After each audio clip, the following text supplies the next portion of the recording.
Leader McConnell, tell us where things stand right now and when would be realistic to expect a bipartisan package to pass both chambers.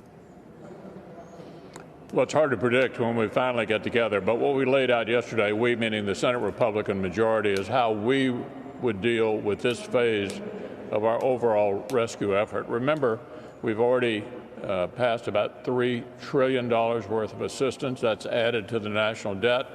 We now have a debt the size of our economy for the first time since World War II. In my view, after the last bill passed in the March-April period, we needed to push the pause button, see how what we had already passed worked out, and then decide where to go from there. Well, we're here in July. We have advocated $1 trillion, one-third of what the House passed a couple of months ago, highly targeted toward a few things that we think are absolutely critical to get the country back on its feet. Number one, liability protection. No one should be successfully sued unless they were grossly negligent or engaged in intentional harm who was dealing with this brand new disease. That's doctors, hospitals, nurses, universities, public schools. Everyone involved in trying to work our way through that ought not to be subject to an epidemic of lawsuits on top of it. Beyond that, the theme of our package yesterday is kids in school, jobs, and health care. Leader McConnell, you mentioned yesterday that the economy remains fragile. When you decided to press the pause button, the virus was on the decline. That is not the case now. And the Congressional Budget Office found that the $600 weekly unemployment supplement was able to keep household spending at pre-pandemic levels. Can the economy afford for that to go away? And why worry about the deficit and the debt now when there is still a public health crisis, potentially even worse than there was in March? Well, unemployment is extremely important, but the way the previous bill was crafted, 5 out of 6 workers are actually making more staying at home than going back to work. And remember, all of these folks are going to get another $1,200 in direct payment under the HEALS Act that we announced yesterday. So all we're saying is we don't want to make it more profitable to stay home than to go back to work. That's not what unemployment insurance is about. We think unemployment is extremely important in a time of high unemployment. We want to continue that at the traditional level and back the states up so they can afford to continue it for a necessarily longer period of time. But it also involves the principle of not paying your neighbor more to stay home than you're making by going back to work. Part of the biggest divide between the Republicans and Democrats right now is on state and local government funding. Where is the fertile ground for compromise between $0, as Republicans have proposed, and $1 trillion, as the Democrats have passed? Yeah, actually, we haven't proposed $0. We proposed $105 billion for education, which is $5 billion more than the House passed bill a couple of months ago. Education is either the first item or the second. The apples to apples is let me answer. The two biggest items in every state budget are education and Medicaid. So the $105 billion that we're advocating for education is direct assistance to states and localities with either the top or the second most expensive item in every one of their budgets.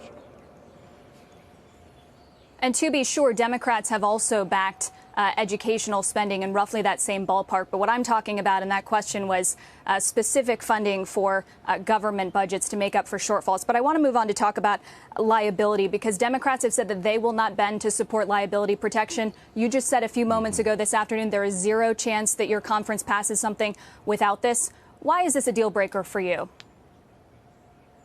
Well, because there's no chance of the country getting back to normal without it. No chance whatsoever.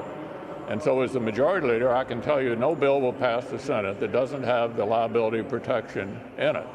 The Democrats need to understand that for the country to get back to normal, we cannot have an epidemic of lawsuits on the heels of the pandemic that is not over yet, that we're trying to get through until we get to a vaccine so that we can finally put this horrendous experience in the rearview mirror.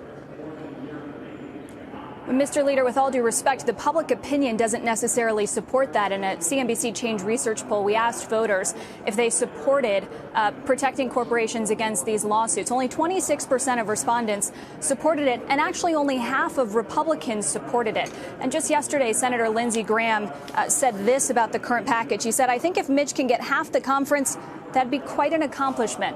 Why don't more Republicans support the package as it stands right now? Well, Republicans, almost to a person, support the liability reform, and that's not about companies. It includes companies, but it's about hospitals and doctors and nurses and teachers and universities and colleges and K through 12. This is not just liability protection for businesses, although they are included along with everyone else dealing with this brand new disease. Unless you're grossly negligent or engage in intentional misbehavior, you'll be covered. And it will be in any bill that passes the Senate. Liability protection is a standalone portion of the package that you unveiled yesterday. It's a suite of different bills attacking different pieces of the economy and different pieces of the relief effort. Do you expect some of these pieces to pass and others not to? Well, that'll be subject to negotiation with the Democrats, but we're not negotiating over liability protection. I'll be responsible for putting the final agreement on the floor, and as I said, it will have liability protection in it. So we're not negotiating with the Democrats over that. There are a lot of other things we're willing to discuss with them. We think $1 trillion, which a few months ago would seem like a lot of money, is enough to address where we are today. They want to spend 3 times that much. That's why we're having discussions with them, because we can't make a law without dealing with our Democratic colleagues. Mr. Leader, I want to switch gears here and talk about a couple other issues at hand, one being nominees. We learned just yesterday that there are a few Republican senators who have concerns about Judy Shelton being on the Federal Reserve Board. What is the likelihood that you move forward with her nomination? Well, we're taking a look at that nomination, and we'll let you know when we are in a position to move forward with it. And on the election, Mr. Leader, what do you think the down ballot effect of the president's leadership on coronavirus will be come November? Well, I think each of us who are in office will be judged by how we handle it, and we've done a great job, I think, of delivering for our folks at home. I, for example, have visited over roughly 20 hospitals in the last few months, talking about the assistance we've already provided through the CARES Act. It's made a huge difference for hospitals. It's also made a huge difference for small businesses. 48,000 small businesses in Kentucky have taken advantage of the popular PPP loans to the tune of $5.2 billion directly pumped in to the Commonwealth of Kentucky. So I think all of the incumbents who've been here and have been working on this legislation will be judged by how well a job they did for their particular states during this horrendous crisis. You very diplomatically talked about what Congress has done and that voters should judge Congress on those actions. But specifically, the poll numbers for Senate Republicans who are up for re-election this year have tracked those of President Trump in eroding in recent weeks. What are you telling those members about how closely they need to hew to the White House, whether they should be distancing themselves from the president? Well, look, what we do know is that this is a very large class of Republicans, because 6 years ago we took the majority. We have 23 members up. Our Democratic opponents only have 12. So we have a lot of competitive races all over the country in different kinds of states. I'm confident when the smoke clears, we'll still have a Republican majority in the United States Senate.